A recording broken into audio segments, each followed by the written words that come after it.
Okay, so as you can see, I went ahead and went over this once.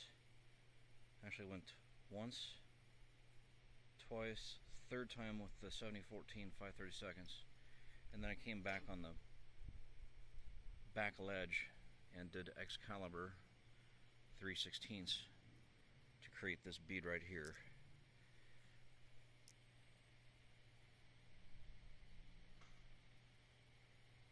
Just like that. That's it.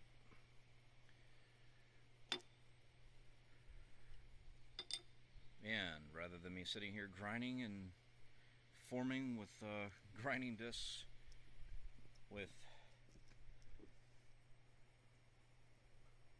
this technique, I can achieve a repair across the top of that beam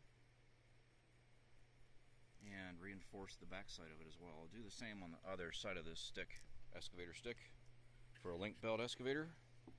Spin ace.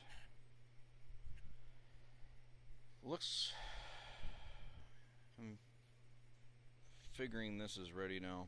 I'm going to flip it over, get on this side here 90 degrees, flip it this way, and run a patch plate there. Alright, and then I have to do the back side as well. Actually the top side. This would be the back side. Underbelly, underside, and whatnot. Well, I guess there's a fire off in the distance here. Never mind my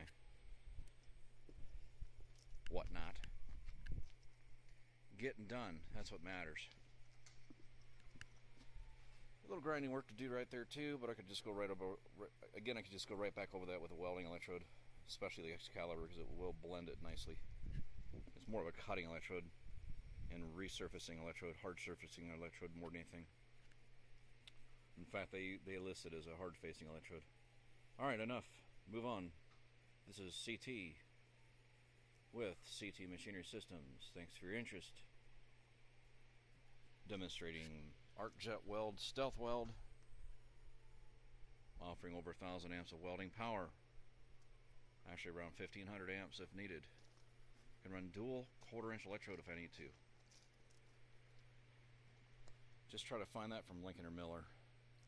Lincoln or Miller will cost you a fortune.